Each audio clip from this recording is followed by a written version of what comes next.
Hello,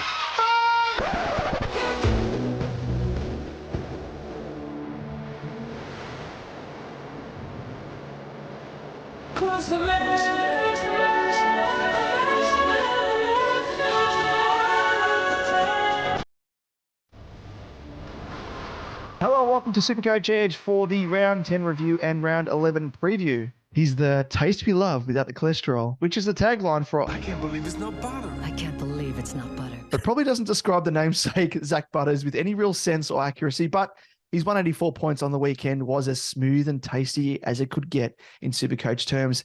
And another Zak gorged himself on buttery points without fear of cholesterol, and that man was Merrett, who came out and scored a 162 for owners, leaving non-owners like myself with their faces pressed up against the virtual SuperCoach glass, drooling at the prospect of owning this man. Fair to say I'll be one such coach lining up to get my fix as a prospective owner heading into next week. And we were vocal on Twitter about him being a big captaincy option for good reason, and hope owners heeded our advice and made him captain, because I know you did, Liam. I did. It's very nice. And in keeping with the rhyming first names, we had Jack Sinclair smash out a season high of 160. But it wasn't just the keepers who were delivering on some big scores. It was the likes of Humphrey B finding his voice with back-to-back tons, and our resident SuperCoach Pokemon, Weedle. The most potent Pokemon. Yes. He evolved. On the weekend into his final form with the big 114 as well. Absolutely ridiculous. Yes, it was good to see. Good to see that he's upgraded to that big keeper type score there. Love that final form. But we can't also forget the biggest development to come out of the weekend, and that is in the news that the pink sweaty pig has been ruled out with a hamstring strain for what they're terming the short term. Yeah.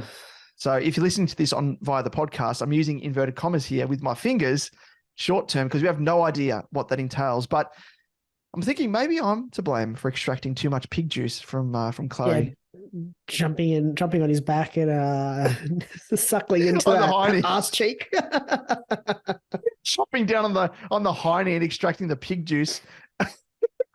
As we were alerted in the YouTube comments, and with good accuracy as well. But we'll discuss that, of course, in greater detail as to what we do with him later in the episode. And of course, if you're not following us on socials, where we'll post all of the latest news, post-match SuperCoach scores, and the odd meme or two, you can do so via Twitter on @SuperCoach_Edge, Damon at DamoJ88, myself at LiamEvans_95, Facebook, Instagram, and TikTok. If you search SuperCoach Edge, that is where you find us. But let's just jump straight into it today by kicking off with our usual recap in the good, the bad, and the ugly.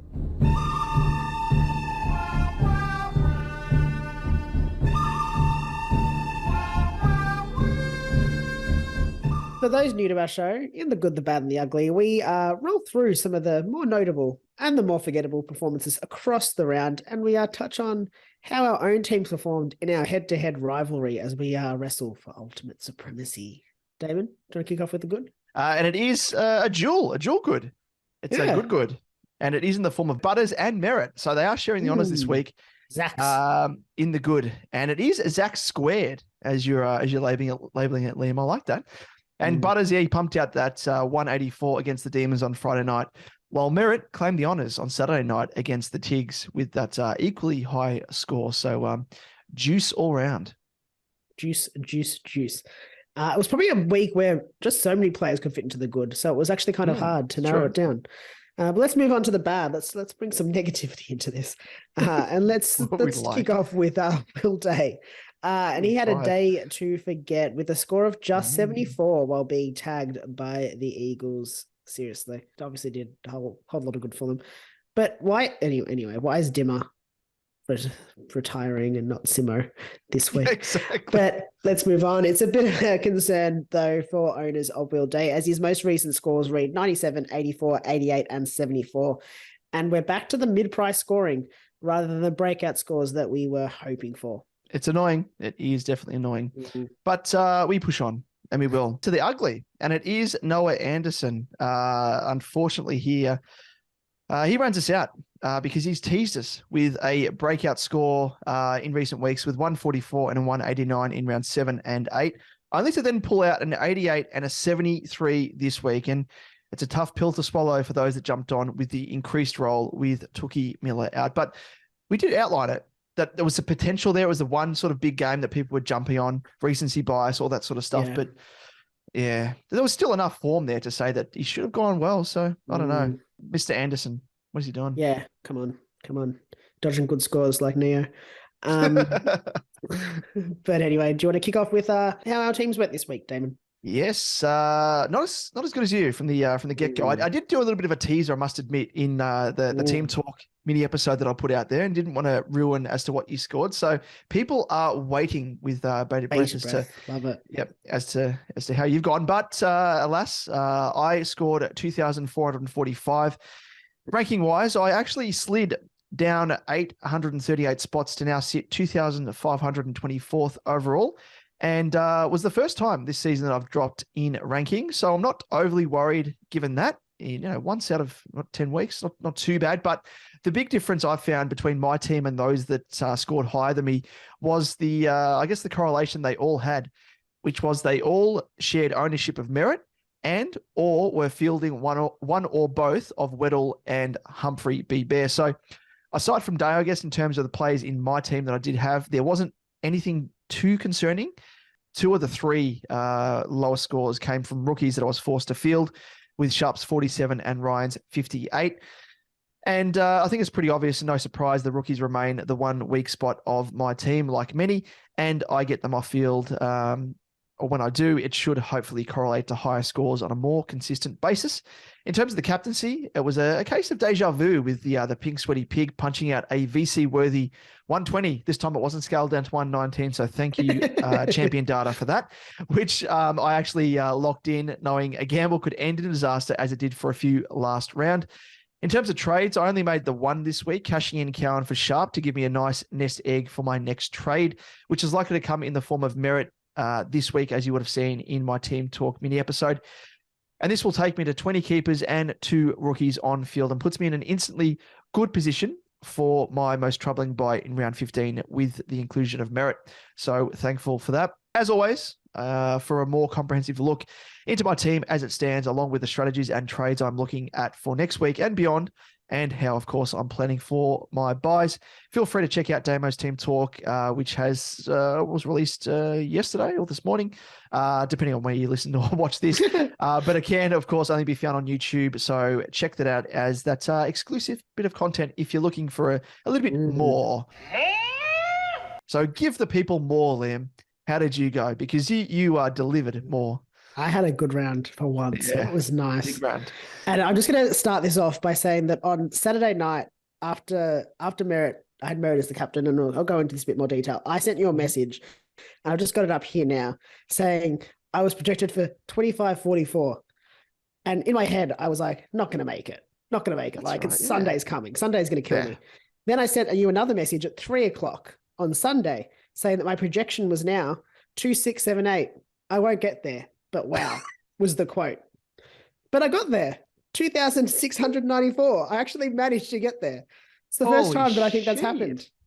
I know, for it to go up, usually it just goes down, always. Yeah. That's insane. You've broken barriers here. Was really happy with that. So finished 343rd for the round, which was nice as well. Ranking went up 9,098 spots to sit 7,165th overall. So another nice little rise there. It was an absolute belter of a score. I'm just annoyed that I didn't hit 2,700. So close. So close. And you know what actually is I'm most filthy about?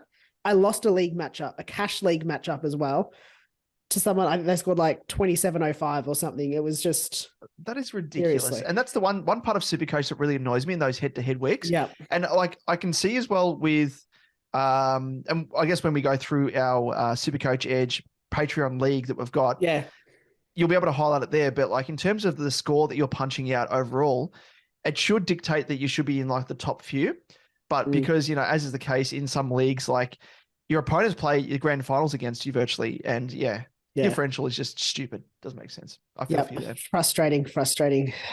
But let's have a quick look at my side. And my lowest scores came from Tom Stewart with a 91.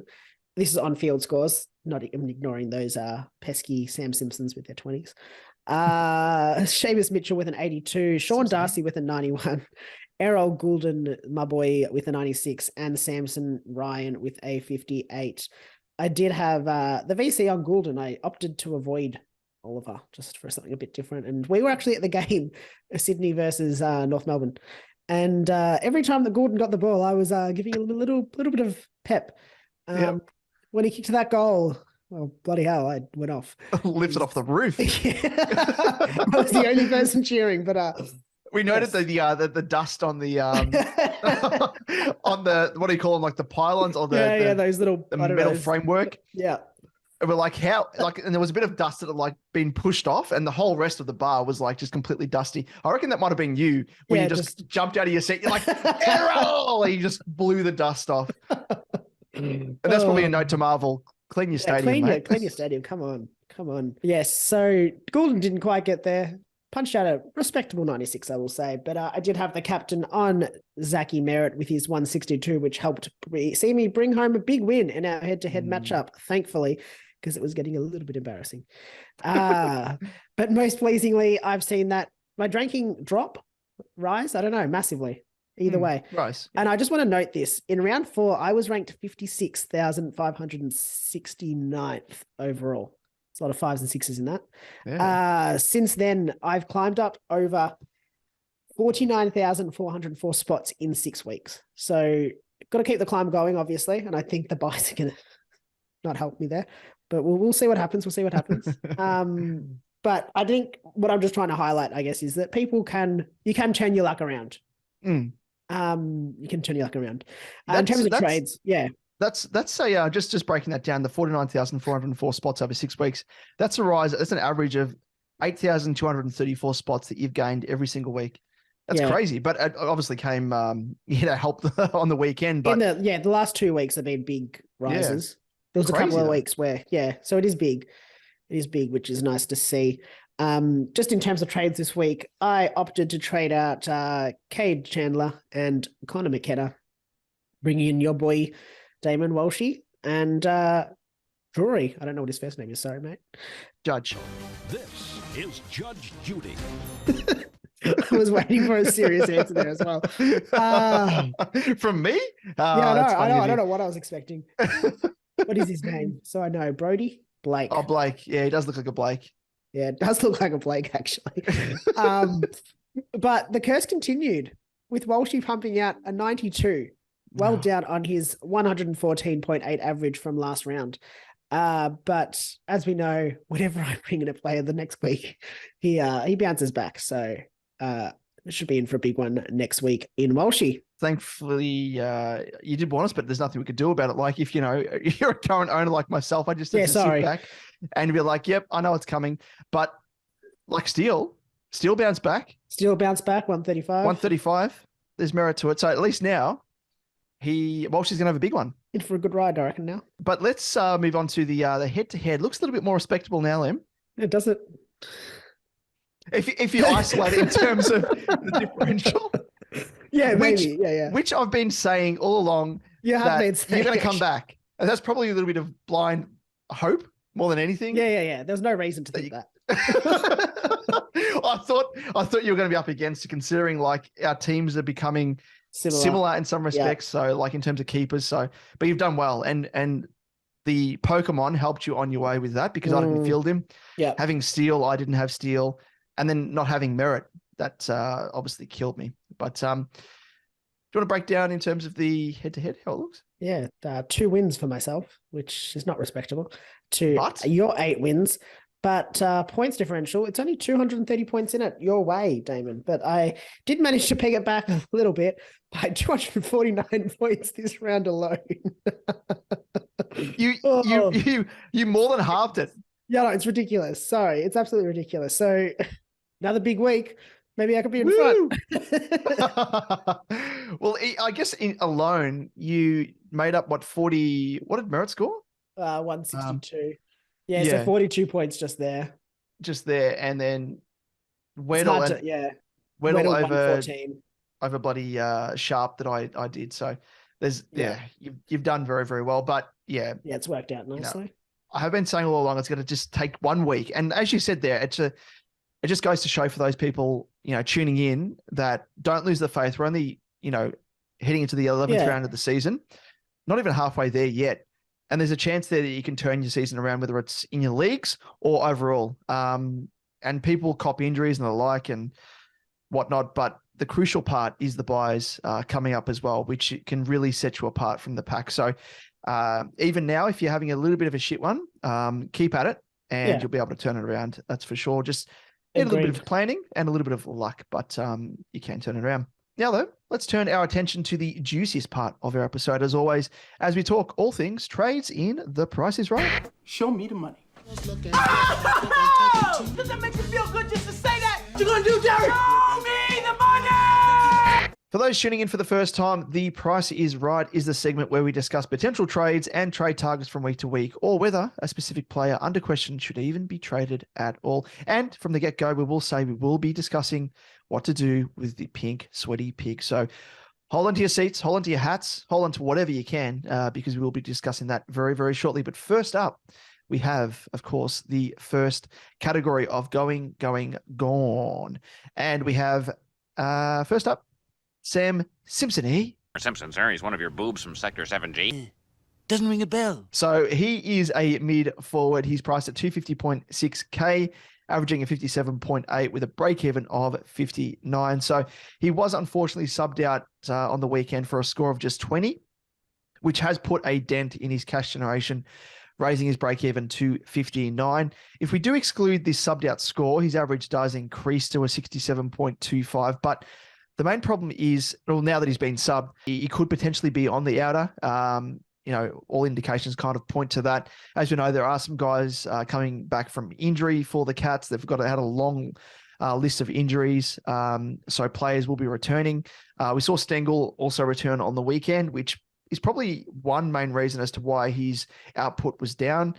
Didn't kick a goal either for the first time this season. Previous weeks, I think he scored 2 goals every single week. But aside from all that, might be one to look to offload on the back of the loss, because you'd think Scott's going to sort of make some scapegoats, make some omissions, and I am tipping he could be one to make way, especially if there is a best 22 player coming back into the side. So for me, I am looking to use him as a bit of a cash out option. Yes. Yeah, likewise. I think this week's the week for him to go. Yep. And I reckon he's going to get dropped. Just feels like if you're being subbed out, you're in his situation, you're probably on the outer. Yeah. And I don't trust Chris Scott at all. Yep. Wouldn't trust him with anything. Moving on the chopping block, and these are guys that you can hold another week, you can trade, you can kind of, there's reason to hold them, but there's also reason to get rid of them. And we'll kick off with Samson Ryan, ruck forward. He is 359.4K, averaging 65.7 with a break even of 71. And with the return of Nankervis, we saw a marked decrease in ruck contests for Samson Ryan, taking just 26.7% on the weekend compared to 69% the week before against the Cats and 56.3% against the Eagles. This will see him drop his scoring potential, as we saw on the weekend with a score of 58, his lowest since round 6. You could potentially hold another week for the likes of McAndrew to be on the bubble, or look to offload him before he loses any cash. He's gone up 235K overall, so he has most certainly done his job. And just before, while we're talking about Samson Ryan, how was that called a mark? I'm sorry. Oh, that was absolutely insane. I'm just going to point this out. I was at the opposite end of the ground. I was at the Hunt Road end. That was at the city end. Level 2 of the MCG, and I could see it. I was 200 meters away from that ball, and I could tell that it had been dropped. That the umpire couldn't. 3 other umpires, and in fairness, we will say the umpire that paid it was on the wrong side. But that also doesn't give him. I'm not going to give him the benefit of the doubt there, because you shouldn't be making a call if you can't see it.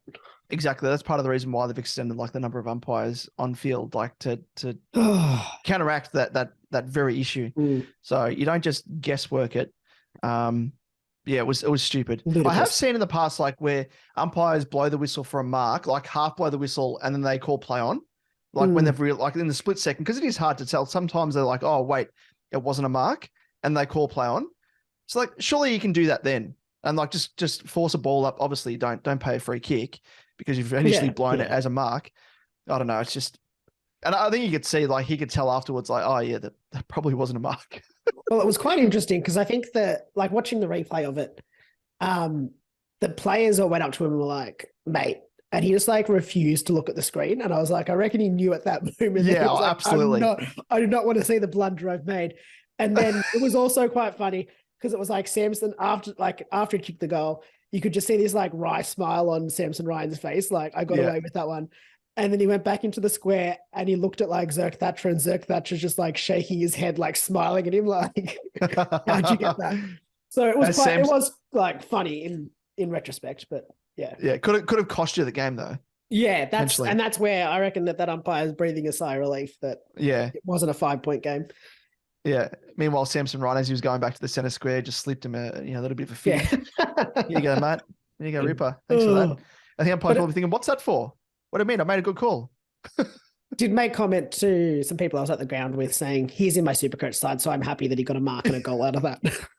Oh, that's the one upside to SuperCoach with opposition players that are playing against you. You're like, oh, it hurts, but it's also not too bad because he's in my team. Yeah, exactly. But let's move on to the next guy, and it is Ricotta, Cincotta, Panacotta, Alex Cincotta. As a defensive midfielder, he's priced at 218.9K, averaging a 64.5 with a break-even of 22. So he was dropped on the weekend and named as an emergency. He also missed the VFL game, so you'd assume he was held over in case he was needed as a late inclusion against the Pies, and shows he's really just outside the best 23 for the Pies. Oh, sorry, the Pies for Carlton. See, I've already transferred across to Collingwood now. I've given up on Carlton at the moment. Gee whiz, look at that. Subconsciously, I'm like giving up on them. No, I'm just mainly giving up on Voss, mate, and coming for you. With his last score of 33, we've seen a sharp, and this is also because he dropped Cincotta, but with his last score of 33, we've seen a sharp increase in his break-even with a 22, and the risk of him being a sub means it may be worth trading him if you're in need of some cash. He has made 116.5K, but equally is one that you could potentially hold because, I mean, as a carryover player, shows, as I just said, like he's just on the cusp. And with Carlton losing games en masse now, I mean, it's natural that players are going to be, scapegoated virtually. And there's so many guys that are out of form, like even Wiedering, who I've been a big fan of. He was absolutely shit. So I could even see senior guys being dropped to sort of make a point. And if that's the case, then Cincotta's probably, in line for a bit of a reprieve, but we'll see what happens there. Yep, good point. Moving on to Jacob Van Rijn, forward eligible, $267,000, averaging 60.5 with a break even of 24. And here's another one that you could hold for a week. I probably would hold for a week, just because there's not a great deal of options coming forward this week. But his break-even is rising rapidly. With his break-even of 24, it's very much starting to approach his average and sort of the lower end of scores that you can get from him. That being said, with a score of 58, that's his projection for, according to SuperCoach Plus or Gold or whatever it's called nowadays, he is projected to go up another 15.4K on the weekend. But his break-even then will rise to 45. And at that point, he really probably is maxed out. You might get a little bit of change unless he does kickstart his scoring with a big score this week. So, it's one of those funny ones where you could, if you're looking to cash someone in to upgrade, here's one that you could do it with, but you could hold another week. Yep, good points there. Let's round it out with Ruben Jinbi as a defender midfielder. He's priced at 318.2K, averaging a 66.1, and with a break-even of 39. So we've seen virtually like polar opposites with his scoring in the last couple of weeks. He's had a 108 against the Suns and then followed it up with the 35 against the Hawks. His break-even is still very achievable. Obviously, 39 break-even compared to the 66.1. And his average, but with just 2 scores sitting below it, you could look to hold him another week. with a score of 61. He'll make another 9.8K this round and will then have peaked in his price. So hold another round, but, if you can use him to get up to a primo as a bit of a stepping stone, then I reckon probably good opportunity to offload. Yeah, agreed. I think cash I don't think he's going to make that much more cash at this stage. It's probably getting tired again. But you never know. Don't know what's going to happen this week. Now let's move on to get them in. And these are the guys that you should be on your radar. And first up, we have Zak Butters, mid forward. Well, I can tell the difference between butter, and I can't believe it's not butter. No, you can't, Mr. Simpson. No one can. 620.7K, averaging 112 with a break even of 33. And he went absolutely bananas, as we mentioned at the top of the show, scoring a round high score of 184 points. And that follows up from scores of 139 and 125 in his last 2 weeks. He played like it was perfect conditions, considering it was wet weather footy, with an impressive 78% disposal efficiency, game high 18 contested disposals and 10 clearances, alongside 41 disposals and 2 goals, if you don't mind. He is firmly entrenched in the engine room, as we highlighted last week, with an equal second season high of 68% CBAs and the second most behind Connor Rosie.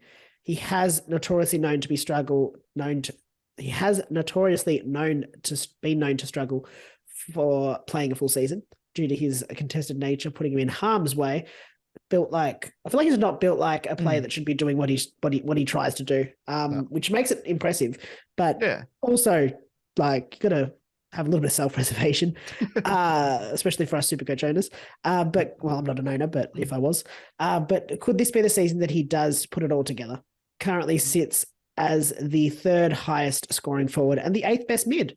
So he is putting his hand up as a keeper and he's projected to be priced a touch under 700K in 2 weeks' time. So definitely, I mean, you're getting him in at a high price at this stage, but could be much higher, 700K in a couple of weeks' time. Crazy. His turnaround in score, in price, everything off the back of extra CBAs is incredible. But yeah, he's had a few best on ground games as well in recent times. So he is in a rich vein of form. And to quote South Park, Everyone knows it's Butters. Well, that's me. that is him. Let's move on to the other Zachary that we spoke of earlier in the episode, and it is your boy Zachary Merrett. He's priced at 582.1K with an average now of 110.3 and a break-even of 76. So we did mention on Twitter how it was coming up Millhouse for Merrett with the absence of setters. Paris Shield as a late out also going to convert to bulk CBAs against a team in Richmond who he has his highest average against. And boy, did he make the most of it. He top scored with a 163, and most pleasingly, his CBAs lifted from 62% to 83%, which is an indication of what should follow from here on out. But best of all, he faces the Eagles this week, who concede the third most points to midfielders, and North Melbourne over the next 2 weeks. So with a break-even of 76, his price is sure to go to the moon, much like he's scoring. Yes, hopefully. As an owner, I hope so. Not much to add there. I mean, Shields supposed to come back this week. I don't know what. I think he had an ankle injury against Brisbane and just didn't get up because he was a late out. Setters fractured foot or something. Yeah. So he'll be out for a few weeks, you'd expect, and Parrish out for another couple as well. So there's really no one that's going to displace him in that midfield because, there's no one of the. Yeah, no one would come in. I'm danger game though against the Eagles, if I'm honest. I feel like, but we'll touch on him and his scoring against the Eagles a little bit later in the episode when we talk about captaincy options. Let's move on to Lachie Neale, mid-eligible, 561.5K, averaging 109 with a break-even of 85. He is coming in at a discount of over 110,000 on his season's starting price. And the Brizzy captain is ready to increase his price with a very achievable break-even on this week of 85. But, and I don't know why, I just have this feeling about him, and it's not a positive one. I don't think he's necessarily a must-have, even at his value, and we know what he can produce. He has had an inconsistent year with high variability in scoring, with lows of 63, 76, and 95, and highs of 176, 128, and 124. He is still managing an average of 109 for the season, but if I'm honest, I think I'd rather look at other players first. There's Merrett, who's got a very favourable fixture for the rest of the year. And we know he's got the history of strong scoring in the second half of the year, but also the likes of Rory Laird, who I think we touch on a bit later, who are sort of not quite the same price, but they're all roughly around the same price, not too much difference. I'd rather, if you can, go for one of them over a Neil, just because I think you're getting a better option than Neil at this stage. Yep. Yeah, he's definitely not the same Neil that we saw in previous seasons. And yeah, we sort of touched on it in recent weeks where it was kind of a question that we posed in the preseason, like what impact is the inclusion of Dunkley and Ashcroft going to have on Neil? And there is some sort of impact there, you'd think. So he's just not the same, despite he's having still those good weeks like he did on the weekend, but they're few and far between. They're not as consistently occurring, I guess, from week to week or throughout the year. So he's got more sort of deviation in his scoring, which is a bit of uncharted territory for Neil. So you make a very good point about Zerrett and Laird there. Probably works okay with the variability if you're not playing for leagues. If you are playing for leagues, it's going to hurt you, because if he puts in a stinker 1 week, you want consistency with league matchups, but for overall, you don't really care. You're just worrying about his average. He's averaging 109, which isn't bad. I'm just gonna have a quick look and see where he is rated as a mid. So he is the 10th highest rated mid for the season based off total points. So he's not going, too badly. I guess, in terms of that, like he's on the cusp. So like if you've got him, just ride the wave. Like I think there was a few people early on that traded him out because they were so frustrated with the scoring. But yeah, just ride the wave, especially if you're going for overall. And yeah, I mean, you can target him as well as a potential option. But yeah, he's one to keep in mind. Another one is, of course, James Sicily, who has a little bit of a similar variability in his scoring this year. He's priced at 554.3K, averaging a 105.3 with a break-even of 49. And he was most definitely back to his Seagull scoring ways against the hapless Eagles. So a Seagull v Eagle, who would win that? Well, Sicily did. And he delivered a second successive score of 134, which has halted his price drop and will see his price begin to rise with a break-even now of 49. Faces St Kilda this weekend, who give up the third most points to opposition defenders, so could once again be in for a nice, juicy score. Yes, I like to see that. Moving on to another defender, Jack Sinclair, 537.3K juicy, cheap. Averaging 103.2 with a break-even of 83. And he finally hit that ceiling score that we've all known that he is capable of, with a score of 160, which came from 37 disposals, 8 marks, and 2 goals. I know I've said previously this could be the lowest price we see him at, anticipating a huge score the next week, but we can now definitively say so after that huge score having been delivered. With it now in his 3-game rotation for another 2 weeks, and a favourable matchup for defenders in the form of Hawthorn next round, the time to bring this bloke in is now.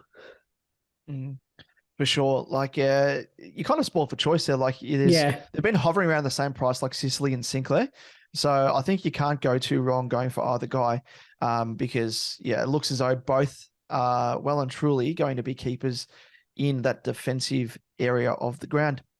Let's move on to Rory Laird, and he's priced at 597.6K, averaging a 111.4 with a break-even of 99. So if you haven't got Rory squared just yet, it's time to get the blockhead in at a discount of over 105K since the start of the season.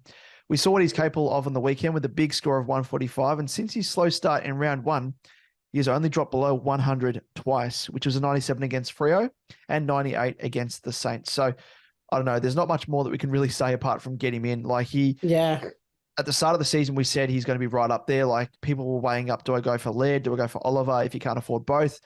I think we both started with Laird because we thought he was going to be right up there among potentially the top 2 scoring players across the competition. And I said it last week. I was hoping more than anything that he was going to recapture that form because, he's had the ankle niggle. He's been, subbed out of the game the previous week to be preserved. And finally, he's captured a little bit of form. And I thought that mightn't come until after he's had the rest in the bye week. But it's welcome. It's definitely welcome, especially for those of us that are thinking of maybe holding Clary, which we'll get into in a little bit more detail earlier, but it's a little bit of a teaser. Those extra high scores help, I guess, balance out the loss of someone like a Clary potentially. But yeah, didn't realize how consistent he's actually been. Like, I think when I was looking back at his stats for that 97 and 98 being his two lowest, other than that 50 in round one, like, I don't know in my head, I kind of just didn't think he'd be that consistent, but pretty good. Pretty good. That's what you want for a midfielder. And I've got a question for you, Damon. Is Sam Lockety back? Sam Lockety. I think he might be. He is priced at 538.2k, averaging 98.1 with a break even of 79. And we are obviously talking about Sam Doherty, if you couldn't pick up on that from my very, very cryptic version of his name. But since returning from injury, he has gone 106, 111, 94, and 135. And on top of that, he looks to have his old role back. There is a bit of a correlation I think we've touched on as well between he and Sam Walsh playing in the same side. Seems as though, when Walsh plays, Doherty has that role that we like to see last year where he does get to, I don't know, just pick it up a little bit. Yep. And his scoring increase shows that he is back to that old role. It does come in as a relative pod as well, considering he is in just 6% of teams because everybody punted him. But he is one to consider if you are in need of another defender. And I actually don't mind him at that price, especially considering what we've seen in the last 4 weeks since he has returned from injury. Yeah, he's very much an interesting one because looking at the defense itself, like in terms of looking at keepers, it's so hard. I wish there was more than 6 spots because he's actually putting his hand up now based upon recent form anyway, that maybe he is a keeper after all, back in that sort of that same role that we're hoping for. And there's a bit of a sort of, I guess, balance out and not correlation, but it's a kind of coincides with Sard's downturn in form with the rise of Doherty's scores. But yeah, just in terms of like defense. So we've got like Dawson, Stewart, Nick Dacos, is it Sinclair? Is it Sicily? Is it Doc? There's Zeeble as well. Like Zeeble could potentially push forward. Is he best suited to like Luke Ryan? So we're sport for choice really. But the question remains like, which of these guys will be I think like between D5 and D6, maybe. It's kind of up in the air. Everyone else is kind of, I think the D1 to D4 are pretty straightforward. So a little bit of uncertainty there, where I thought it was probably going to be pretty certain, especially when Doc got injured. I thought, yep, that's set in stone now. But yeah, it's going to be interesting. But let's move on to the next category, and it is on the bubble in terms of the rookies, of course. And first up, we have Kane Baldwin, who is a forward priced at 172.9k, averaging a 68 with a break-even of -37. So looks at home in the back line for the Bombers with scores of 76, which was in a loss, and 60, which was on the weekend in a win over the past 2 weeks. The big query on him, of course, is his job security. Laverde is reported to be ready to return this week. So does he potentially lose his spot off the back of that inclusion? Liam, do you want to take over from here what your thoughts are? Yeah, I don't know. I hope he holds his spot. Obviously, I've watched his last 2 games. I think he's shown reasonably good form over those 2 weeks, clunking marks, decent at kick. But if I was looking at him, which I'm probably not at his price, he's not going to free up much cash. He'll get DP. Well, he won't get it at the next stage because I think he has to play 6 games. So he won't get it till much later. But I mean, I don't know.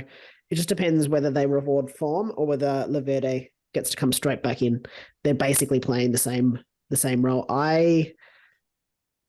It's just a hard one. I think I don't know. I'd wait for team sheets, to be honest. And I think if Laverde isn't named this week, that doesn't mean that Baldwin is safe. Because Laverde, I think, was reported to be ready to return this week. He might play in the VFL just to test out. I think it was a shoulder injury, and then get him back in. But yeah, I don't know. I want Baldwin to be able to play another game. I think reward form. I will say with these guys as well, especially at that price point, always look around as to who is presenting on the horizon, which we'll get into. We'll touch on these guys shortly, but it's a good point. We've obviously got the Warlord in Wardlaw. He is priced 20K or 21K more than Baldwin, and obviously comes with a bit of extra job security, and I mean, better scoring potential as well. So I would be opting for him if you're going to go for someone at that higher price point, because it's not going to, as you said, net you much cash by downgrading to Baldwin. So why not just, shave off an extra 20K that you would be getting from the trade and lock in someone like a Wardlaw. But yeah, interesting. That I always thought he was a forward as well. So he was a forward converted into a defender. Yeah, was a forward converted into a defender. And I'll be honest, I thought it was ridiculous. Bit of radical ear about it. Yeah. Even like, I guess, the Michael Hurley to an extent. Sort of that mold or just him. Laverde actually as well, so exactly the same as him. But yeah, I don't mind. Actually, don't mind. I'd have to say, I shouldn't question Brad Scott. He's every time I question him, he proves me wrong. So just got to accept what he does. Oh, very good. Well, let's finish it off with the only other rookie on the bubble at the moment, and it is Cameron Fleeton, defender, priced at 123.9K, averaging a 45.5 with a break even of -20. And the Giants defender comes in with 2 scores in the 40s, which with a 47 and 44 from his first 2 games. With Himmelberg and Haynes out with possible concussions, you'd think he would manage a better score on the back line than 44 with a greater role going forward, and a bit of, job security off the back of that as well. But having said that, he is more of a genuine defender. He's not going to be punching out high scores from week to week. So I think probably goes without saying he's maybe one to pass on at this stage. Yeah. I'm actually going to throw a question without notice to you, Damon. Josh Weddle is priced at 230K. I was literally just thinking that. Yeah. minus 47 break even. Can you bring him in? It's kind of a very similar boat to the conundrum that everyone faced last week with Humphrey. Similar price point. I think he's 10K, 15K more than what Humphrey was, roughly. And similar sort of, what's his break even? Was it -47? So similar break even as well. -47. I think you can. If people were going for Humphrey last week, I think there's reason enough to go for Weddle again. I don't think, in terms of what he scored, I think that's an outlier. Obviously, look at the opponent that he played was West Coast. He scored 2 goals. He's a defender primarily that can drift, down the ground as he does in the VFL. Looks pretty impressive. But that score, like that stat line of, 28 disposals, 7 marks, 2 goals. He's not going to be doing that against St Kilda on the weekend. However, having said that, St Kilda, as I mentioned with Sicily, they do concede the 3rd most points to defenders. So who's to say he may sort of score around about what his average is at the moment, 67. And if he does, he's going to go up, or roughly according to SuperCoach Plus, close to 50K if you can. Yep. So, I mean, that's good. The next week after that, if he scores around about the 60 odd again, could go up another 35 to 40K, but then kind of dwindles out. So you'd only be sort of, it's not even guaranteed either. That's the other thing, but you're only going to be netting an extra 80K through the trade. Is it worth doing it? The other side of it is if you're lacking for on-field scoring in terms of rookies, if you haven't got a Wilmot, and you need someone to be on field, I don't mind it. And if it helps your buys as well, I think that was one of the main reasons why I got him in initially. He helps me out round 15 buy. Yeah. So yeah, I think there's merit to it, but it comes down to your structure. What are your thoughts? Are you thinking anything different or? No, not really. I hadn't really considered it. I didn't really look at his break even until just then, and thought about it a bit more. I think it feels a bit. It's an out of the box score. Yeah, it's an out of the box score. It'll sit there for another 3 rounds or 2 rounds, or whatever it is. But I don't think he'll be scoring like that every week. And that's where your issue is, I think, as you went through kind of the projections and the break evens based off that. I don't think it's worth it if you haven't already jumped on him. I think you probably, ship's probably sailed. Yeah. But I've got another question for you, Damon. Oh, What yes. about Bailey Humphrey? Can you jump on him now at 285.7k? Minus 54 break even, the lowest break even of anyone in the league at the minute. If you're going to go for him, I'd be going for Weedle instead. Like, yeah, you'd be saving or netting an extra 55k roughly by going for Weedle or saving by going for Weedle instead of Humphrey. Looking at his SuperCoach Plus, he's only projected to go, and this is via projected scores of 64 over the next couple of weeks. He's only projected to go up another 68k roughly. And then by round 14, coming out of his bye, his break even it skyrockets up to 71. And the thing is as well, if he has another poor score to offset these large games that he's had over the past couple of weeks, his break even's going to stymie pretty quickly. So it's a fair call. I don't think it's worth it. The ship's, in my opinion, the ship's 100% sailed for Humphrey. I think I'm 50-50 on Weedle. But even so, similar to what I was saying with Humphrey last week, if you're going for Weedle now, someone at that higher price point, remember also that you're going to be more than likely going for Wardlaw as well at that higher price point. So it's a good point. You almost need to sideways someone to him, like, trading up a Roberts, for example, a dead rookie to him, or you're going to be down trading a Wilmot to him, which I don't mind. But again, like if you're down trading Wilmot to Humphrey, and you're doing DPP switches, that's only going to net you 15k. And did you really, at the end of the day, jump on Will or start Wilmot to only make 15k? Like, it's kind of a waste of a trade by trading to Humphrey. If he does make an extra 80k, you've only netted a net gain of 85k. Like, it's. Any thoughts? No, exactly what you thought. I thought I wanted to hear someone else's thoughts on it. Oh yeah, I like it. I agree with Good you point. entirely. I don't think. Yeah, I still stand by my point with Weddle. I think it's. I wouldn't trade in Weddle at his price point now at 230k, and I wouldn't therefore trade in Bailey Humphrey, who's 50k more expensive, 55k almost, I think. Yeah. Anyway, let's move on to the rookies on the horizon, because there are some, and you've touched on one multiple times. That is George Wardlaw at North, mid eligible, going to set you back 193.8k. He's played the one game, so wait another week.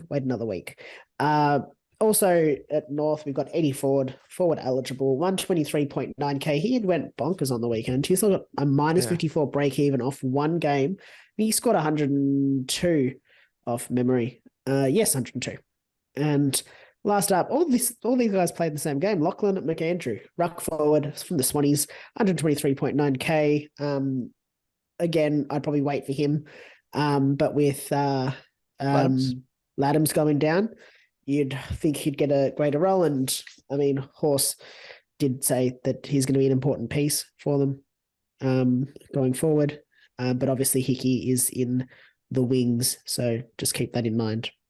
Yeah. He did say in his post-match presser, he said, this is a quote, "We'll need McAndrew. We'll just have to work through that personnel-wise." So, probably he does sort of have a bit of in brackets there, like if Hickey is available or first choice rucks. But Hickey hasn't been the most reliable in recent times, unfortunately, for him. But, yeah, it is what it is. Liam, let's delve into the talking point. What do you think? Yes, the question that we've got for this round is what to do with the pink sweaty pig himself, Clary Oliver. Damon, I'm gonna handball this straight out of the pack to you. A bit of juice. Yeah. Unfortunately, I'm craving some juice, and I will be craving it because he's going to be out. They're calling it short term, which doesn't really provide much clarity. But the key thing to note is he was spotted at training today, and remember, he ran out the game after straining his hammy in game. So, if I'm going to put my doctor's hat on, or physio's hat, I'm going to say this reads to me as a bit of a 1 to 3 weeks maximum injury. Normally they say like 4 weeks is sort of the standard if you do a hammy or a strain. But I think the fortunate thing here with Clary and the timing of it is the bye weeks occur across 3 of the next 4 weeks if he is out for that long. And one of those weeks is Melbourne's actual bye. So it means he virtually misses 3 weeks, and 2 of which are where your best 18 scores are only counted, of course. And further to that, one of those buys, we are only missing Gold Coast and Geelong players, and easily be able to cover his absence there.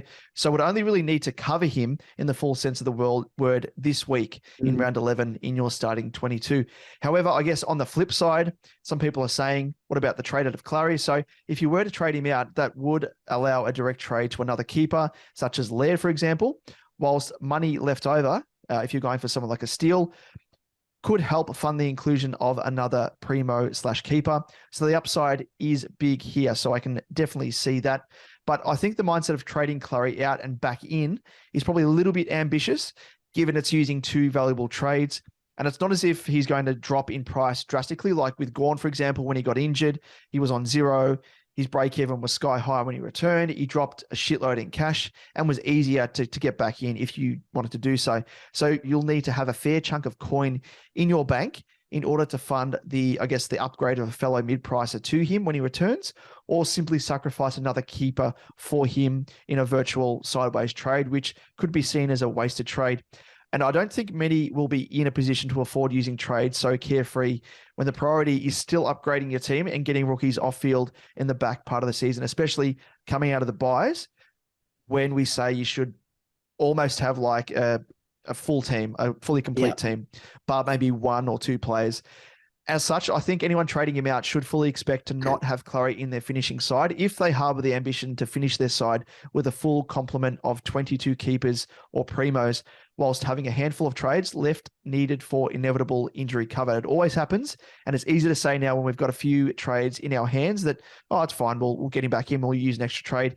But again, we always reference it, and apologies to Abs Magic, but he held the title for a fair while. Hewitt got injured, ran out of trades, had to hold that 0 over the last, I think it was month of the season last year, and ended up finishing 4th. So it is still something to keep in mind. And I guess with all of this in mind, I am leading towards holding him and continuing to upgrade around him. And if the buyers, I guess, weren't helping take the heat out of it, I think for me, he would probably be a trade. But let's hope our rookies can continue their nice scoring like we saw on the weekend. So I'm going to back him in. I'm going to use the buys to my advantage and look at it from that perspective, that it's not going to be 4 weeks or 3 weeks. It's going to be, shave off the potential bye week if it is extended to the 4 weeks. Otherwise, it's going to be best 18. And it's going to be easy enough to cover, I think. I guess it comes down to your structure of your team as well. Like I've only got 2 rookies on field at the moment. Holding Clary means, I'm down to 3 rookies virtually, which is where I was the previous week, now having brought in Merrett. So it's a net gain of nothing virtually. And I'm just going to ride it out and hopefully use the DPP loops to my advantage to maximize as much points as I can from rookies on the bench. Liam, that's a long answer, but anything you wanted to add there? Are you leaning one way or another? I am leaning... No, I'm going to play devil's advocate here. And I want this to be taken by the listeners with a grain of salt. I'm just playing the opposite hand to this. And I've considered it, and I am still considering it. I will admit, I'm not saying I'm going to do it. So please don't take this as you should do it, but just something to consider.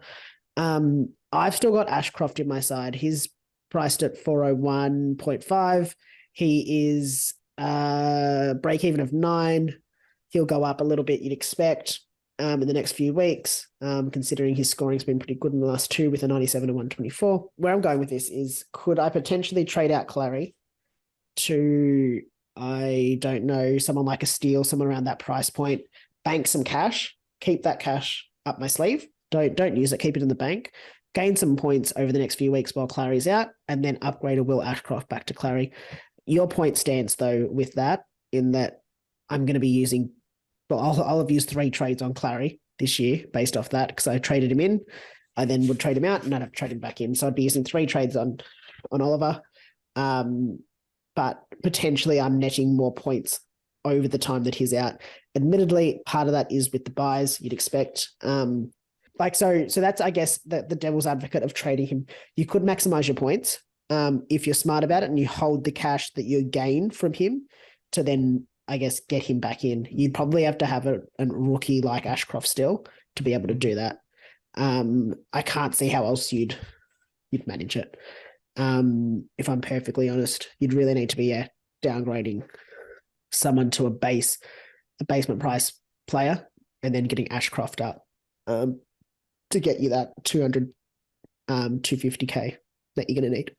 The other thing which I've only just realized now is the other fortunate thing with the buy is the fact that anyone you trade in now for Clary is going to have a buy. Yeah, So, that's the other thing. Yeah. For example, if you were trading Clary out for, Steele, for example, he's got the first buy in round 12. Yep. So you get him. So you only have him for this coming week, yeah. and then he's got a buy. So it's much for a muchness, and probably comes down to how many players. Like if he's crucial to your other buys, you could probably justify it, like for the later buys, like round 14 and 15. But at the end of the day, it's like you're trading him in for the 1 week, and then what do you do for, round 12? Yeah, I don't know. It's The only way I can actually see it working is if you trade him to a Geelong or a Gold Coast player. Yeah, yep, that's true. Because that's the easiest buy to cover. So it's probably the only way that it actually works. That's a good point. Based just your argument just then, really, I wasn't real. I was considering this, but like more in a way of let's see if it could work, without having actually played around with my team to do it. But I wouldn't necessarily advise it because trades are at a premium at this stage. And as you said, you're just having to cover, it's just an extra player you're having to cover. He's also in, obviously, a lot of teams. So there's a lot of people having to cover this as well. So he's in 56% of teams. So keep that in mind. So I think Devil's Advocate says that you could do it, but you'd have to really play it smart. You'd have to be looking for a Gold Coast. Yeah. Or oh my God, you could trade into Bailey Humphrey and make some cash. You could potentially do it. Is that what you'll be doing, Damon? Yeah. No, boy. No. Probably the only way that makes sense to me is if you were to trade him to a Gold Coast or Geelong player, and I don't think there's anyone that fits the bill there for you to do that. Yeah, unless you're swinging DPPs and you're able to get a Stewart, for example. Yeah, if you didn't have Stewart, maybe, but even then, there's no one else. You've still got to be able to hold. You've still got to be able to get Clary back in. Yeah, exactly. Yeah, and I think as well to the point that to maximize buys, which we'll get into in more detail next week, but obviously to maximize the most out of this is to avoid the buys completely in terms of the player you're trading in. So for Steele, for example, you'd almost need to hold Oliver for this week for round 11. And then obviously for round 12, because Steele's got the buy then, and then trade Steele in off the back of his buy in round 13. But by that stage, you've already held Oliver You've held for 2 him weeks. A week. Yeah, you've held him, exactly, 2 weeks. So not worth it. He may even come back for around 13 at that stage, given what they're saying it's short term. He's already, he's training, he's not to the full extent, but from what the physio is saying is, from what I gather anyway, they're saying that until he is able to train and then suffer no soreness or no ill effects from what he's suffered with the strain, only then will he be cleared. So who knows? The recovery timeline could be, 1 week, could be 2 weeks, could be 4 weeks, which is kind of, I guess, makes sense as to why they haven't put an exact week on it. But it's interesting. Interesting to see which way people go, because it could be a make or break for a lot of people's seasons, especially those at the top where there's a lot riding on it. So interesting watch from here on out. Liam, yes. What next? Let's move on to the next segment, Damon. And what is it? What do we call this segment? I'll tell you. But first, we pop on my hat. It's I'm the captain now. Doot, doot. Look at me. I'm the captain now. So menacing, and then you just use a little so inviting and welcoming, and yeah. Steamboat Willie. That's my nickname after hours. Hey. And I'm the captain now. We chat about the VC and C options that you've got for the upcoming round of SuperCoach. And as always, we scrounge through all of the data We get our Excel spreadsheets out. We get our calculators. We Magnifying get our and magnifying. We get the patented crystal ball out, the SuperCoach Edge crystal ball, and we find the best options for you to consider. And we did that with Merrett. Don't forget. Oh, we did. Zak Merrett. We looked into it. We peered in and we saw a red and black jumper coming out of the clouds, and we thought, who is it? And then we got a bit closer and we realized that it was Zachy Merrett. Yeah, it couldn't be Parrish. He's not there. Couldn't No, be he set wasn't go. there. It could be set and forget a No, field no, because he he's gone. was- He wasn't yeah. on field. Exactly. It couldn't have been Jakey Stringer because I must say, Jakey Stringer, his goal was pretty good. His goal was pretty good. Yes. Yeah, it was just like, on the which run. goal? Yeah. Yeah. Which Yeah, goal? just shoved, The one that got you in it. shoved the who was it? It was I can't recall who it was. McIntosh, I think. Just bit of a Oh, donut yeah, in the yeah, marking contest and then just kept growing. See you, fellas. Had a look in the crystal ball as well, and we thought this like a Essendon win. I could feel it. It was coming. Oh, But what I didn't see is that poor Dimmer was Yeah, going to bloody like hell. be part of the collateral damage off the back of this. Poor Like Dimmer. insane. Don't worry, be coaching Carlton next year, mate. All good. Let's move on to the vice captaincy options. And first up, we have in the Sydney v the Shit Mob in Carlton on Friday night. We have 7:50 p.m. at the SCG, and it is Errol Goulden. Has only played the Blues once for a core score of 72, but has been in a rich vein of form. Despite an average showing and an early tag, Goulden managed a score of 96 on the weekend. And yeah, he had both of us at the ground cheering him on. And no doubt at Marvel helped. Stadium with the I guess the crowd numbers and the fact it was North, apologies, but North and Sydney, they could hear us. We were up and about. So yeah, we rode him. We rode him home. We rode through that goal. Even when he was going for that marking contest, and I can't recall who it was that took the mark. Remember, he pulled out of the contest because he knew like his teammate was there to take a mark. Oh yeah, I was filthy on him. Oh, I forget who it was. He took the mark Filthy. and kicked the goal, and I was like, fair enough. He kicked the goal. He converted. He got the end result. No, But Goulden not would have good done it. He would have done it with such flair, style, everything. Would have warranted an extra 60 points off the back of that. So off the back of this, and we were riding him home. We got the whips out. We were riding him. It must mention he hasn't gone below 100 at the SCG from 4 games at the venue this season. So back him in. We're not going to be there, obviously, but we can be on call, maybe. Yeah. It's Sydney. Just get me up there. Get me a flight. I'm happy to sit in the cheer squad. I'll be a Sydney supporter for them. Get you on the bench. Why don't Give him a rub I down. be a Sydney supporter? I'll just be a Golden supporter. I'll just get his face printed on a jumper. It's all On a good. printed. I thought you would have said tattooed on your body. Oh, I mean, no. That's if he pulls out a 156 as my VC, then I'll. No. I'll hold you to that. No. I'll hold you to that. I'm not holding myself to that. It reminds me of anyone out there that has tuned into the Grade Cricketer. Check them out. I've done some work with them and funny blokes. They were doing a bit of a watch along for an IPL match. This is a bit of an aside, but relevant. And there was a team that was behind. They needed to score in the last over, something ridiculous, like 40 runs or something dumb. And Yeah. it would have been, I think they scored, it would have been, I think it was 30 runs or something in the last over. And they had 5 consecutive sixes in the last over. And before that, one of the guys, Sam Perry, funny bastard, he's like, if they win, which was never going to happen, but it did, of course, he was going to have a tattoo on his dick. He was like, I will tattoo whatever on my dick. And then, of course, as the last or the second last ball was bowled, they were just up in arms. It's hilarious. Check it out on YouTube. I was in tears watching it. And here goes his offsider.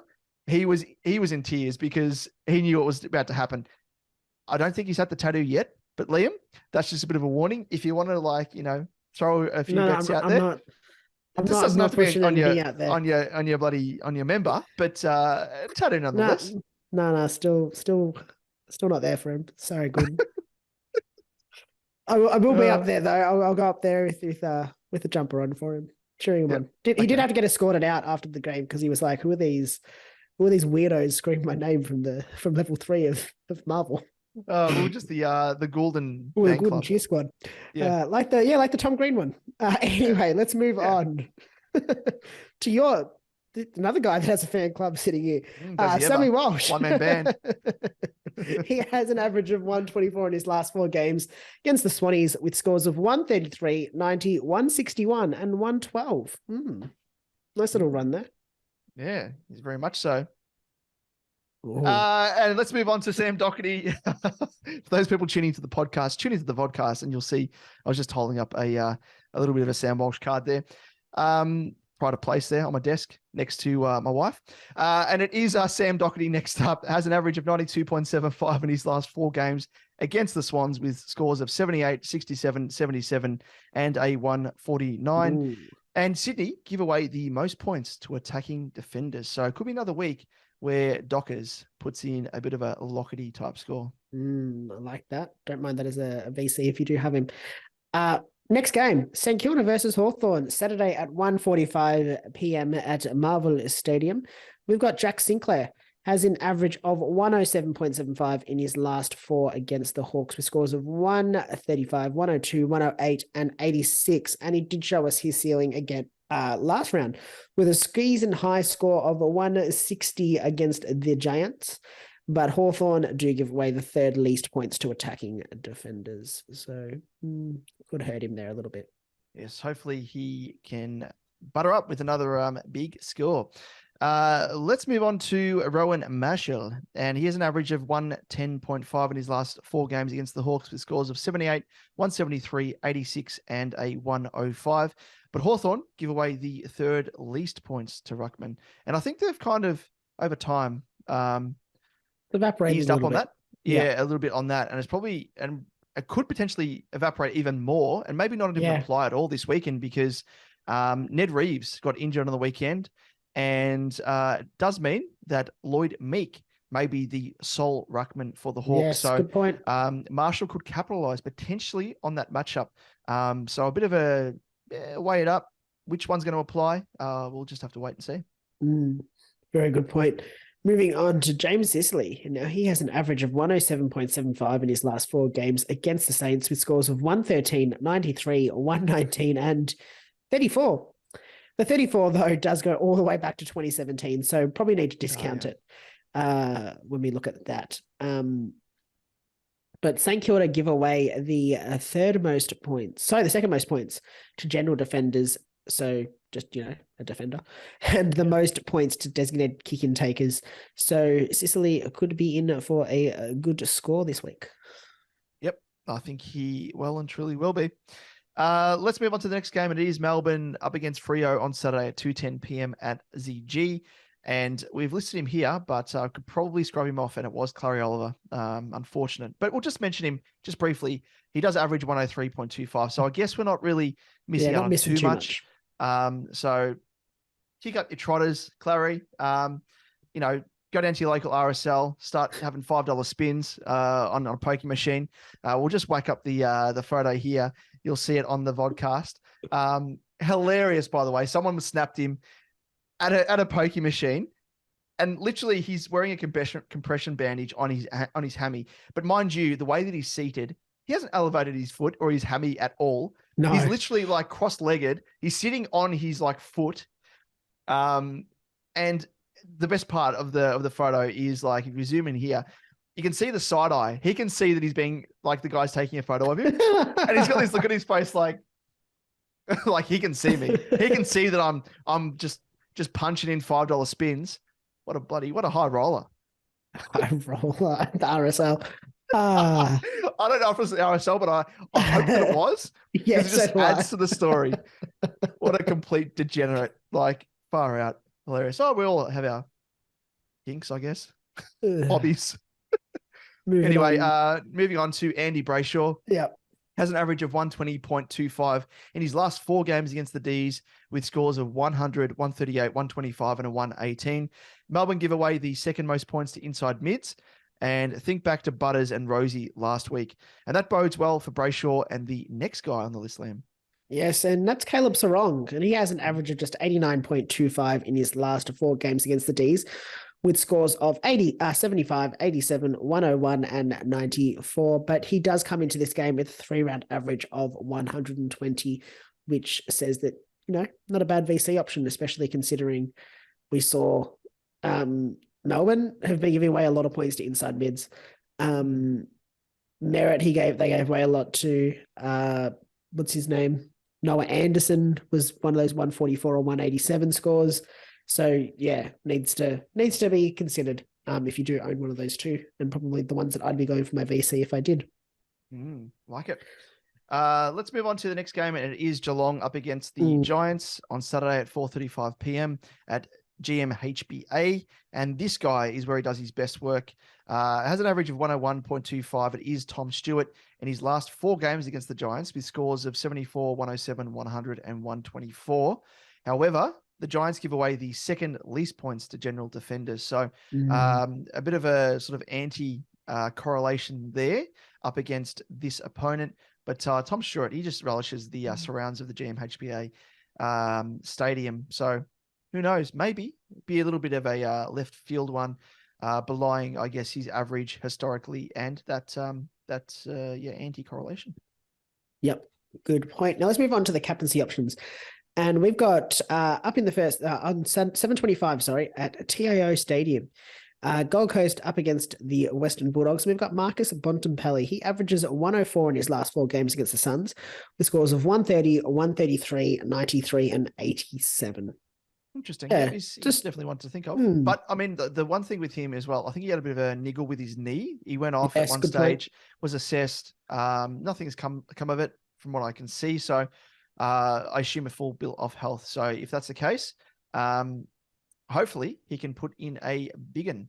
Next up, we have Jared Witts, averages 103 in his last 4 games against the Dogs with scores of 131, 97, a 70, and a 114. So the Dogs give away the 3rd most points to Ruckman. So, a nice little matchup there for Witter. Yeah, moving on to West Coast versus Mamob in the Dons on Saturday at 7:30 p.m. at Optus Stadium.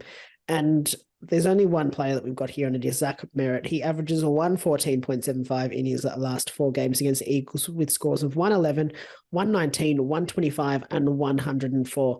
And just to add to that, he hasn't scored below 100 against the Eagles, except in his debut season in 2014. All his other scores have been 104 plus. So there's that going for him. And as we know, the Eagles give away the most points to inside mids. So if last week everything was coming up, Zachy Merrett, this week it is very much coming up Millhouse for Zach Merrett. Yeah, exactly. No, he's one. Although it's a danger game. Danger game. I'm stressed. I am stressed.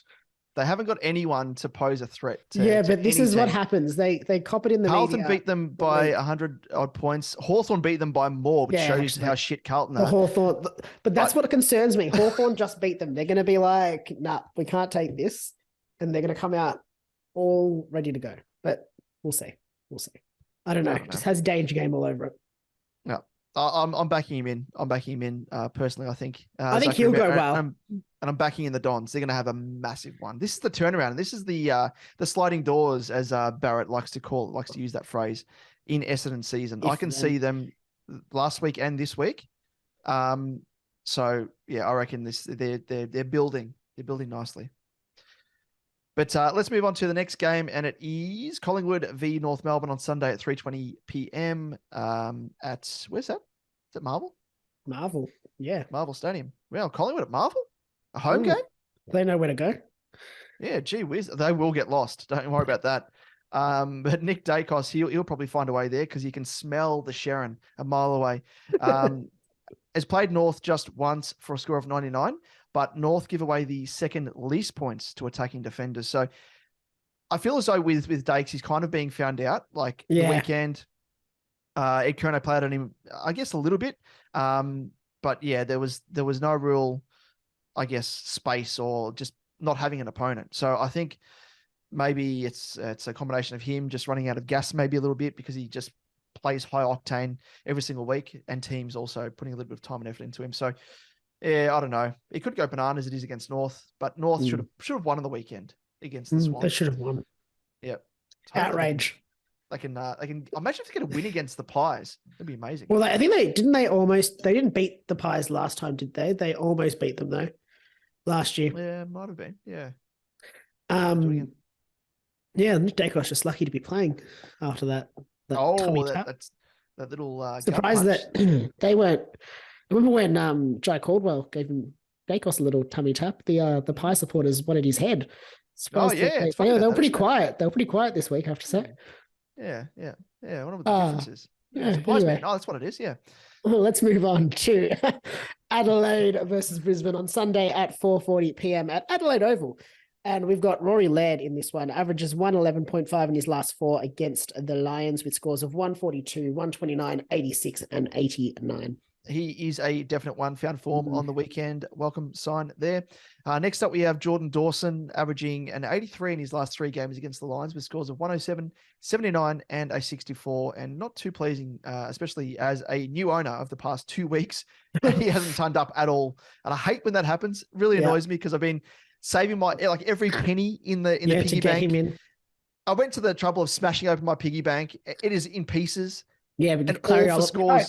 Clary Oliver's down at the local RSL. That's actually the reason why Clary's got an injured hammy is because I smashed him with a hammer in order to extract the juice and the coinage in order to afford Dawson. And he's also at the RSL sinking coins in. As you say, like he's taking the coins.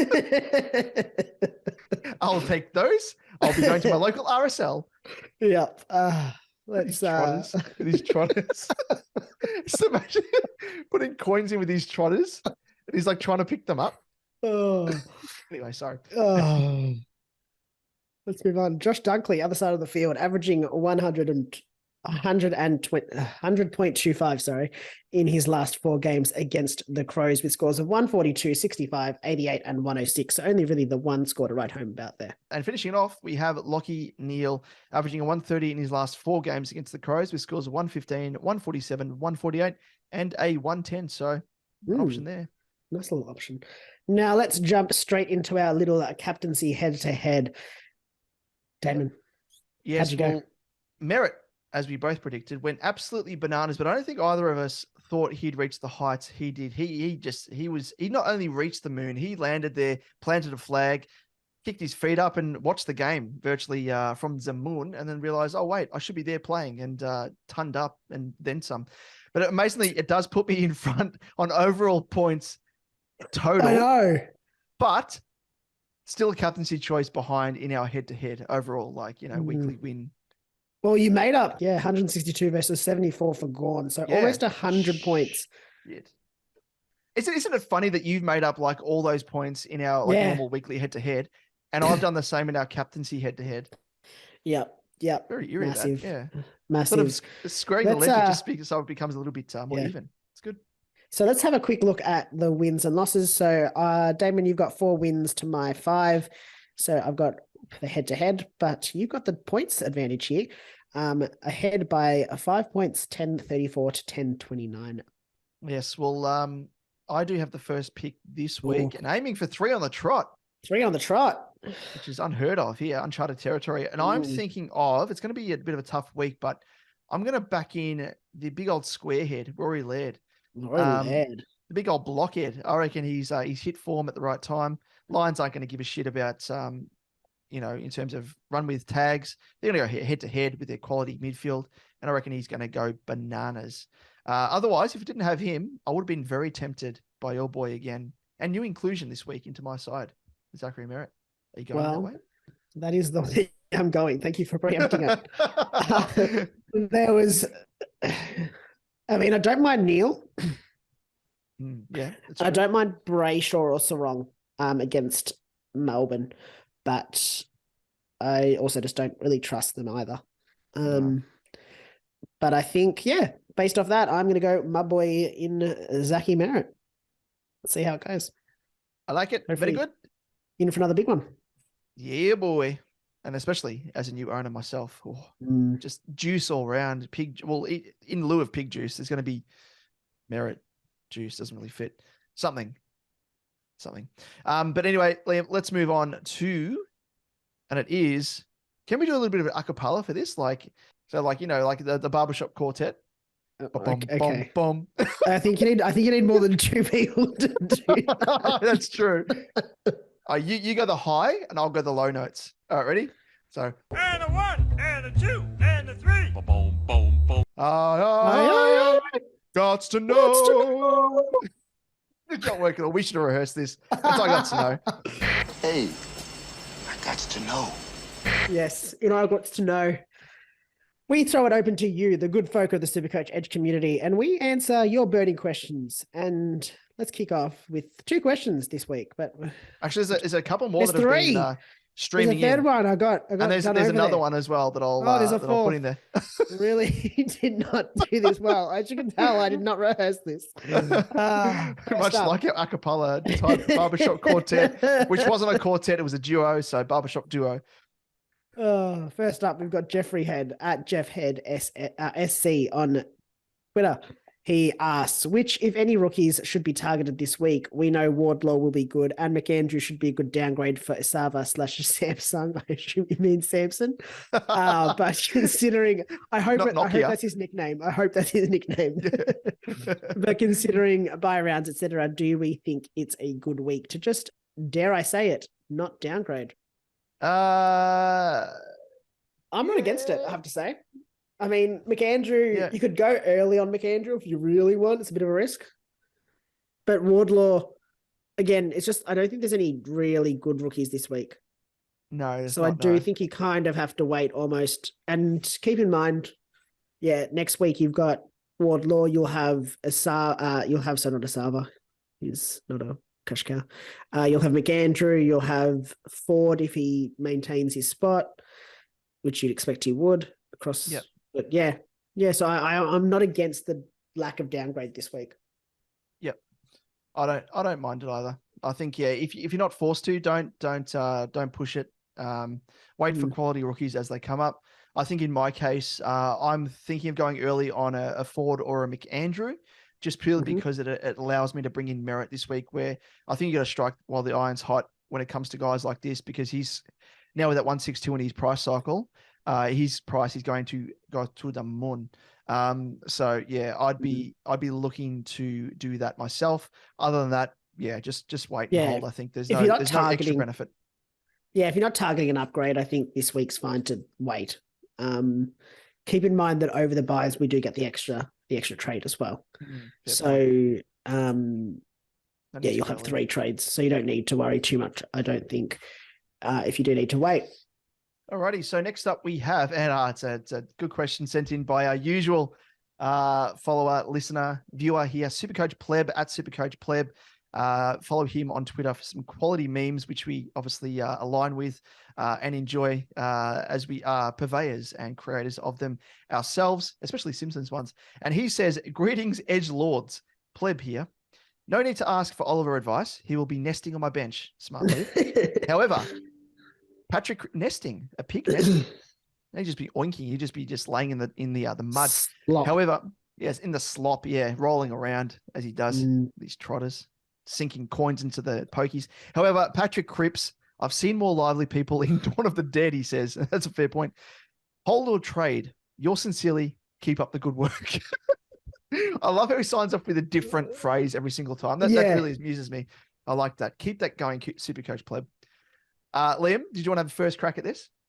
Why not? Just having a look at his scores, because I've not really thought about him in recent weeks. His 3-round average is 76.7 with scores of 87, 60, 83. If you go back a couple more weeks, he did score a 153 against the Eagles, a 130 against St Kilda.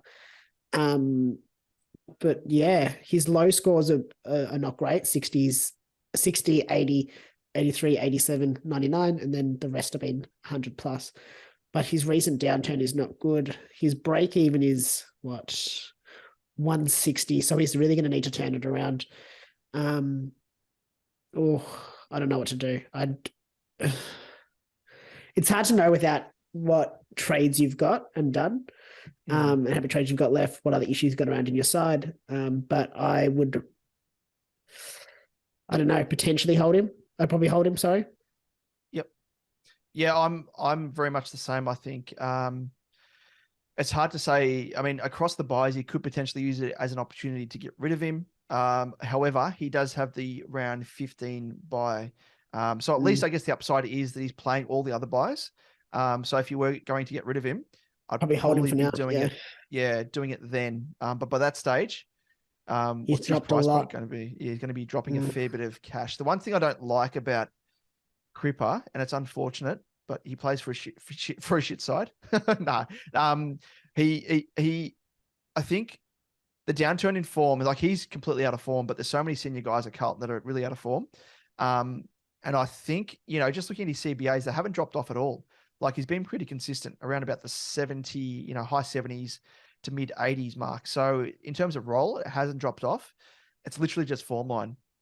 He's not getting his hands on the ball enough. But likewise as well, the one glaring thing that is missing from his season, if you look at his stats, he's only kicked 1 goal for the season. So last year was actually his career best season where he kicked the most goals of his career in a single season. That's just non-existent. And I think that probably feeds into the poor, again, I'm talking like a Carlton fan here, but I won't go into too much depth, but the poor game plan that Voss has implemented, it's very defensive. And he's not utilizing assets like multifaceted assets, like, we've got Cripps there drifting forward. But I think you just have to hold. Unfortunately, he's already bled a heap of cash, 76.2K already. And yeah, unless you have an opportunity to go for a Laird, maybe, who's priced 60K more. He's like the other one, one of the only ones I'd be jumping on for the time being. Let's move on to the next question.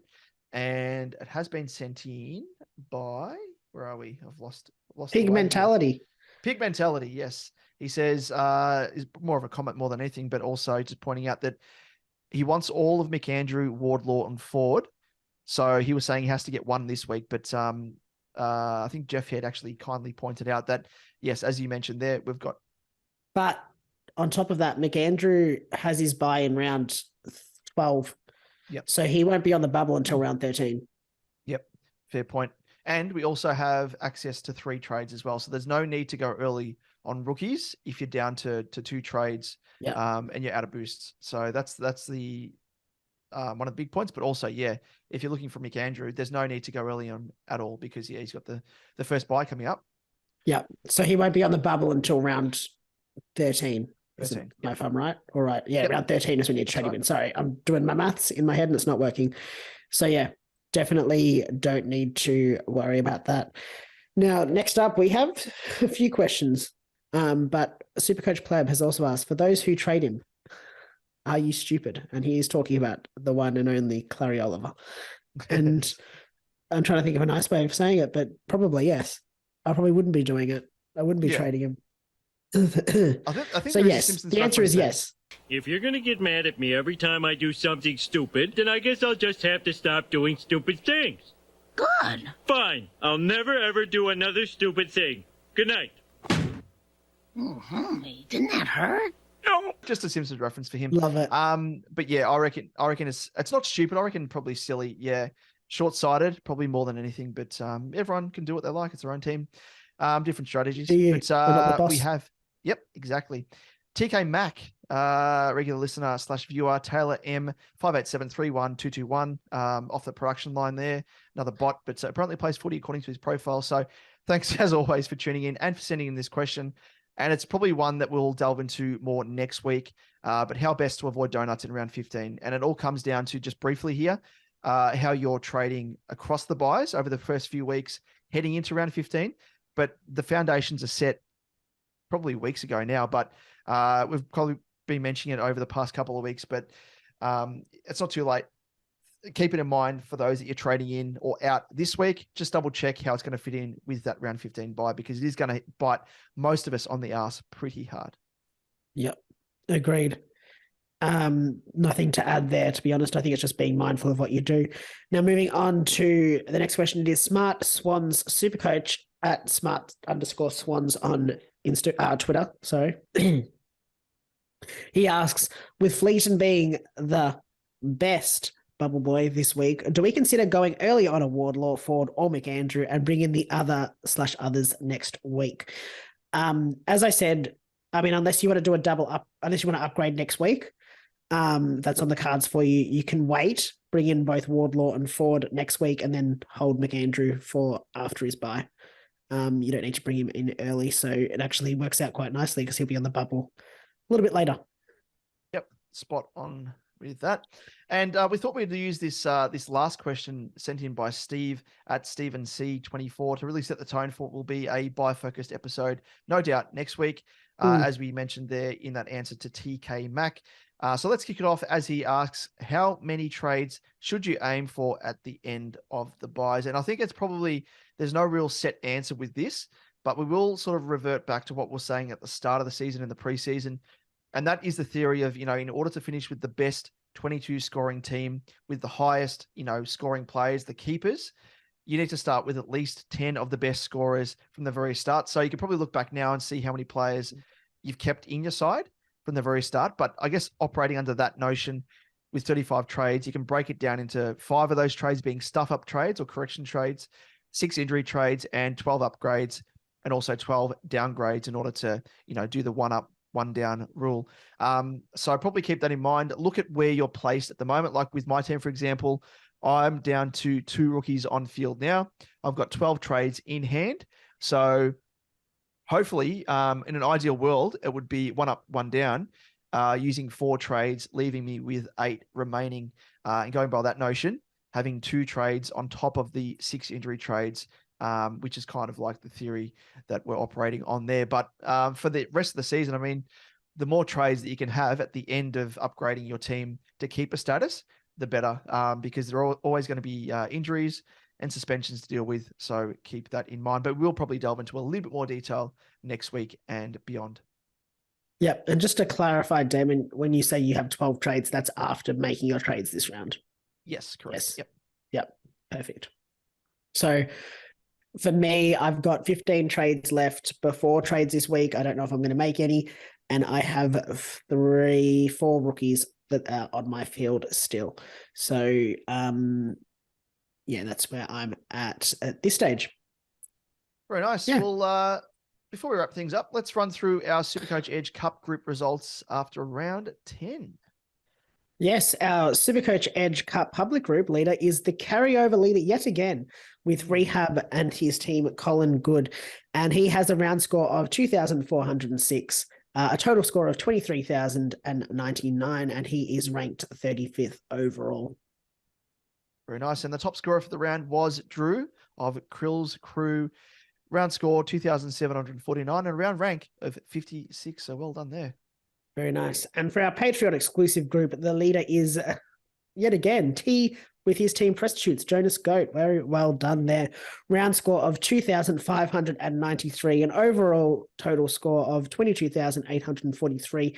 And he is ranked to 327th overall. So absolutely flying there.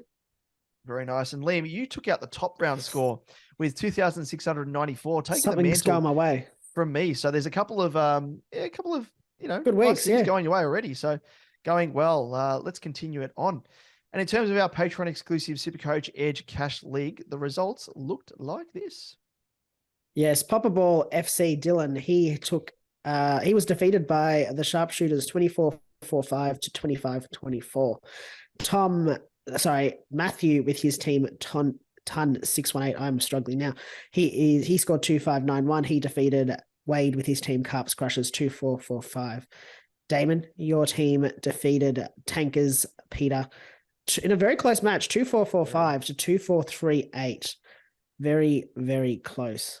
And of course that is our father-in-law. Yeah. And he did gift us a couple of chili pies, which we're going to have to work a way of using them as a bit of maybe a bit of punishment, maybe a bit of a contest across the buys, whether it be at the back end of the buys to see who scores the most, or and obviously the one who scores the least has to devour their chili pie on camera or on the episode as we're recording it to see how you last. But I probably should have turned around on him and said in our head-to-head weekly, whoever loses has to eat the chili pie. It's too late. It's too late now. Yep. And the final game of the round was myself, 2694, defeating Scott Arthur with his team Black on White 2521. Now, again, I just wanted to point out our league ranking is 11th overall of 1,163. So it is a very strong league here for the 8 nice. 8 in it. Yeah. Yep. Do you want to run through the ladder, Damon? Yes, in terms of leaders, so sharpshooters has held that top spot with 8 wins, 1 loss. I have held my spot in second place there, 7 wins and 2 losses, 5 on the trot, much like sharpshooters. Carps Crushers, he has held his spot third place, 5 wins, 4 losses. Ton 618, Matthew with 4 wins, 5 losses. Tankers, 4 wins, 5 losses, also in 5th place, separated by points differential there. Liam, you have just come off the from bottom. Absolutely no, off the Off canvas. the bottom. Off the That's canvas. all I wanted. Everyone thought he was out for the count. Everyone was bloody, the ref sliding in. 1, 2, like, WWE style. Yeah. And here you are, just risen up. You're like, the gif Undertaker. of Undertaker from the casket. Yeah. That is you. I'm scared. And so too should be Tankers, our father-in-law, who you're kind of like breathing down the neck of ever so creepily. But you are in 6th spot with 3 wins and 6 losses. Black on White in 7th spot, 3 wins, 6 losses also. And Popperball FC with just the 2 wins and 7 losses. I wanted to quickly touch on something here. It's just interesting because we were talking about this at the start of the episode with the points scored in this league. Oh, and yes, of course. Sharpshooters is at the top with the points scored, and you're second, Damon. But I think, I can't remember. No, quick look. So the person sitting in bottom of the ladder, Popperball FC, Dylan, he has the 3rd most points, but he is last on the head-to-head. And I sit in 6th, but I'm actually 4th if you consider points scored. So it's quite interesting, I guess, the way that it's kind of worked out that way. So you could say Carps Crushers has got through by the skin of his teeth, been very lucky because he's actually the 3rd least scoring team in our league. So that's the way it goes. That's the way the cookie crumbles, and goes back to that point of, the high score that you had on the weekend. And in one of your head-to-head matches, you still lost, which is still lost, exactly unthinkable. But anyway, that does bring us to the end of the show. But before we go, Liam, where can our listeners find us across our socials?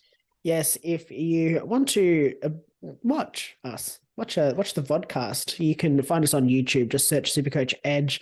Don't forget to like and subscribe. We are trying to hit our 1K mark by the end of the season. So please and thank you. Twitter, you'll find us at @SuperCoach_Edge, Damon at DamonJ88, myself at Liam @LiamEvans_95. Facebook, Instagram, TikTok, search SuperCoach Edge, and you'll find us there.